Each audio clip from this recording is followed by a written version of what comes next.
Hey guys, what is up? My name is BlackOpsAmazing and welcome back to another Black Ops 3 Zombies video. Let's just slow the tempo down right here. Today we're going to take a look at the Origins cutscene once again, and this time go into a full depth analysis on what is actually happening in this cutscene. Now that Black Ops 3 has come out, a lot of secrets about this Origins cutscene have finally been revealed, and we could start to break down and explain some things that are actually going on. Now before all of this came out, before Black Ops 3 was out, this was the ending for Black Ops 2 Zombies. This is all we got, and a lot of people thought that this showed us that the whole zombie storyline was made up by these two kids, Samantha and Eddie, and really it wasn't a very good ending for Black Ops 2 Zombies, that this whole zombie storyline was just made up. It was just a game in the imagination of these two kids. But now Black Ops 3 has finally come out, we can reveal that it wasn't that. It's actually a main part of our Easter egg, our zombie storyline, and this is actually happening in our Zombies universe. So if you listen to the radios in the Giant, they will give you a lot of information about what is actually taking place within the Origins cutscene. By the way, if you do enjoy the video, just drop me a like rating whenever you feel like it, and yeah, here we go. Whoever you are, wherever you are, I have one message that must be remembered at all costs. The child must be protected. Day 66. The children are gone, and the house feels empty. I miss their laughter, their games. The sirens have not sounded for several months. I do believe that we may have turned the tide in the battle. But at what cost? The radiation levels from the fallout remain dangerously high. I can only pray I live long enough to confirm that my plan was indeed successful. And the dark presence that has haunted our dreams and infected every facet of our existence has finally been vanquished. So Dr. Maxis talks about radiation levels. He talks about something coming down and hitting the earth. He also talks about alarm bells. He says the alarms have stopped ringing. He also talks about something haunting people's dreams, the undead, or something in the imagination of people, I guess you could say. Now, we need to link this with the Origins cutscene, so let's take a look at that.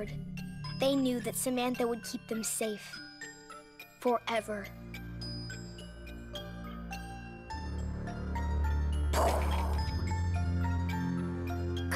Getting everything wrong. I told you before, their eyes should be blue. It's my turn, Eddie. I can do whatever I want. But you don't even know how to play properly. Girls don't know enough about zombies. What's the choice of it, children? Make sure the windows are locked before you come down to the basement. We'd better do what your dad says. I didn't even get my turn. Tomorrow, Eddie. You get to make the rules. I promise. Come on, Fluffy. I wish the heroes in our stories were real, Sam. I know what you mean. But we will make everything okay. My dad says he has a plan. Now the first thing Maxis says is, whoever you are, wherever you are, the child must be protected at all costs. And then we go over to this note from Richtofen, and he says again, the children will be safe in the house, and below we see a house floating on some rocks, which is believed to be Samantha and Max's house, the house that we can see in this Origins cutscene. Now, if you don't really know too much about that, I've done many videos on stuff like this before. If you want to check out any of them, they will all be linked down in the description for you guys. But like I said at first, Maxis says the child must be protected at all costs. We then move on to another radio where he says, day 66, the children are gone and the house feels empty.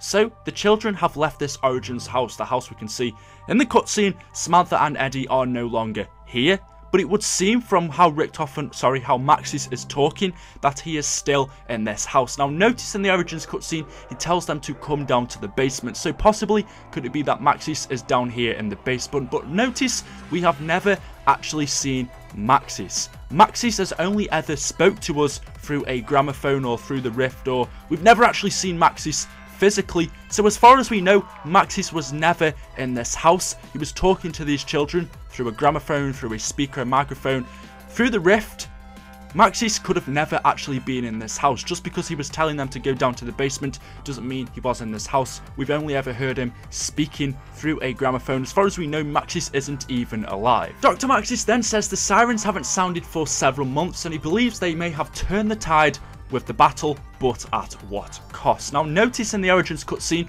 we can hear the siren going off in the background. By the time Dr. Maxis is talking in the Giant, it would seem that it has been several months since the Origins cutscene has happened. So a few months after the Origins cutscene has happened, that is when this Giant radio takes place. We then hear Dr. Maxis say the radiation levels from the fallout remain dangerously high. We can only assume that the sirens going off in the background were because of the fallout that was happening. He says he can only hope he lives long enough to confirm that his plan was indeed successful, and the dark presence that has haunted our dreams has been vanquished. So from what we can tell, this whole thing, this siren going off in the background and the fallout happening, was because of Dr. Maxis. Dr. Maxis has caused it to happen. So what if those rockets that we sent from Moon to the Earth were part of this fallout, and they were the reason why we can hear the siren going off in the background, because Dr. Maxis has sent these 3 rockets from Moon to hit the Earth, and that's why we hear the siren going off in the background on the cutscene for Origins. Now you may be saying, and there are a few reasons why this isn't true, or why this isn't possible, is because one, you might be saying Origins doesn't take place at the same time as Moon. You might be saying Origins is World War I, Moon is around World War II, that era, maybe just a bit after, I guess you could say. Clearly Origins and Moon don't take place at the same time, but there's nothing to say that the Origins cutscene and Moon don't take place at the same time. In fact, we don't know the date for when the Origins cutscene takes place. In fact, we know that it really doesn't have anything to do with the map Origins. It's just a cutscene that we get at the end of Black Ops 2. So for all we know, it could take place at the same time as when Moon takes place, and that could be, you know, the reason why the sirens are going off in the background. You could also be saying, well, clearly we know in Moon Samantha is going to be stuck in the MPD pyramid, or yeah, well, Samantha's body is stuck in the MPD pyramid. So how can we actually see Samantha in the Origins cutscene? That's one I really can't explain. That's one I'm going to leave down to you guys in the comment section below. But it would seem, and it definitely would seem that these sirens going off in the background, the fallout was to do with Maxis. It seems like he is trying to maybe destroy this universe.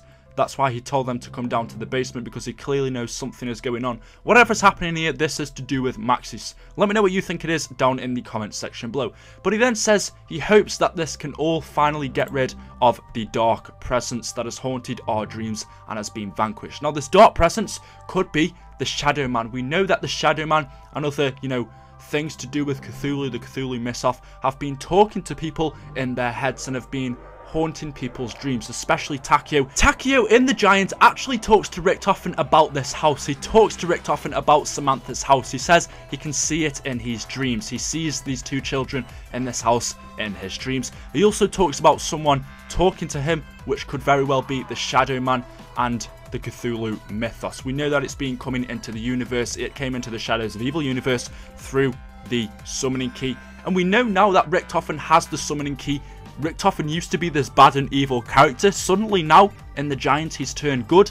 If I had my way, I would not trust Richtofen. I think he's actually up to something, and he could do a great deal of damage with this summoning key. So I'm going to end it there, guys. Let me know what you think about this down in the comment section below. I've actually wanted to talk about this and discuss it for a while. The main thing is that Maxis seems to have set this whole thing up in Origins, where he's caused these sirens to go off in the background. Whatever he's trying to do, this is because of Maxis. So let me know what you think it is down in the comment section below. What is Dr. Maxis's plan?